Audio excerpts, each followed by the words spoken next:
My name is Dale Wilhite. I live at France Clammer in Mountain Village, Colorado, which is south of Grand Junction, Colorado. Okay, what I'm trying to do here is pitch an idea that some are going to find very radical that deals with preventing as many children as we can from being born out of wedlock. You know, it's obvious here in America and the West as a whole, men and women having children, or a woman having a child and a father fathering a child out of wedlock, it's just like, it's no big deal.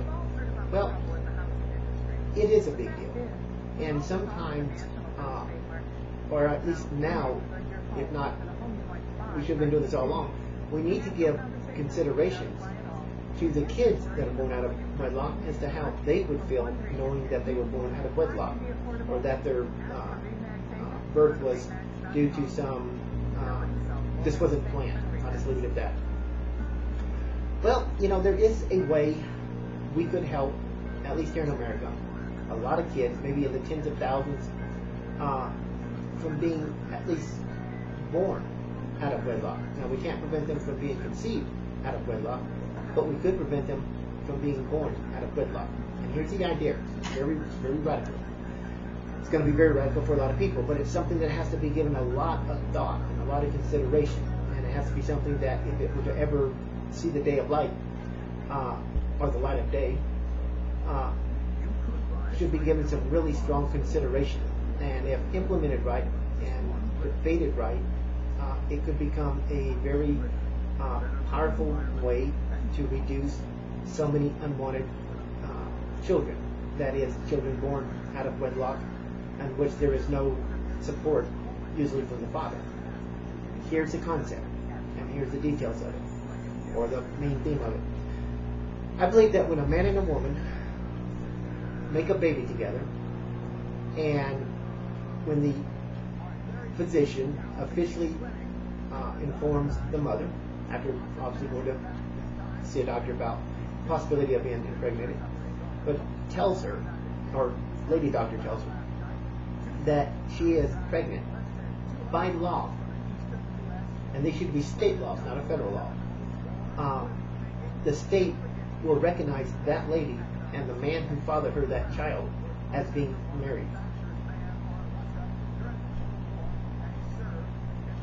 In order to change that, the couple would have to go privately. This would not be for the newspapers. This would not be made public. This would be a private thing, and usually would be, I would suppose it would be better handled by a retired judge from time to time, to give an argument as to why they shouldn't be married. Okay, and then that judge will make that decision. The length of their marriage would be only until the birth of the child. After that, by law, they could divorce, and they would have to get a real divorce, a regular divorce. What I'm trying to accomplish, what this accomplished here, besides helping these children at least to know they were, that the true father and the mother were married when they were born, even if it wasn't when they were conceived, or when the child was conceived, an opportunity to have some dignity in a world that's become very undignified. But also, my idea goes a little bit further than that and has other benefits. If you're married, then the father must, by law, by any marriage, must support the lady that he's impregnated and her unborn child. That will give the mother some financial means, in most cases, not in all cases, a financial umbrella to make it through those 9 months of pregnancy and until the child's born.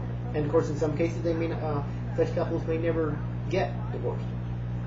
So that's all we can hope for. But do you see what I'm saying? You know, a man and a woman are married, well then there are certain responsibilities between them, and there are certain financial responsibilities between them that are essential, because by law, they're married. If this guy tries to take off, he's deserted his wife. Okay, that's illegal to a certain, in some states, to a certain point.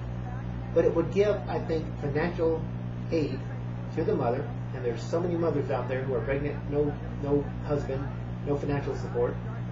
It would give a mother some financial security in some cases, maybe in most cases, but not in all cases. but it's better than the system we have now. That's what I'm trying to accomplish here. Again, I'm only giving the foundation for the concept. It has a lot of work to be done to it, but that would be something that would have to be done by people higher up, politicians and experts. And the American people on a state-by-state issue would have to support something like this. You know, if it's not well supported, then it's a bad idea, even though I think it would work, and it's a good idea. But, you know, you have to have public support for this. It's not something you want to force down people's throats. You want them to embrace this idea. And, of course, there are other considerations that have to be given, like two teenagers deciding one to get married, parents won't let them get married, so they make a baby together, believing that this will make it possible for them to be married without their parental parents' consent because they're underage. So there would have to be something there to prevent that from taking place. Basically, probably anyone under the age of 18 would not be considered married if 18-year-old boy, 17-year-old boy impregnated a 16-year-old girl. Of course, you go much under that, then you become statutory rape. But that's just one idea that I think that really needs to be given some consideration, and we can maybe help a lot of women in this nation that have no financial support because the man that impregnates them won't help them, is not obligated to help them even though the law says he is, and has to go through this alone. Let's give this a try, but on a state-by-state way. In other words, let the states make these decisions, not the federal government. We don't want the federal government involved in this one, just the states. And basically that's all my idea is. It's just the foundation of it. As I said, it has a lot of work to be done. But I think if you're like I am, I'm so tired of seeing all these single women having to go it alone when they're pregnant and having no financial support. And again, with a lot of work done to it, with some good politicians really looking at this, getting the experts in marriage and other areas to take a look at it, then maybe, just maybe, this will work some. Again, it won't be perfect. It's not going to be close to being perfect. But if we could get, let's say, 10,000 kids more that are born within the bonds of marriage than out, it's a good idea. Plus, if we can, if this idea helps, let's say, 1,000 women out of 10,000 financially when they get impregnated out of wedlock, it's a success. You see where I'm coming from? So anyway, I need to stop end the tape here, because I can't go over 10 minutes. I just hope that if you like the idea, you'll pitch it. Just pitch it on the internet, pitch it letter to editor, to your congressman or woman, and let's see what happens. Again, it needs a lot of work, but I think it would work if it's handled right. Thank you for your time.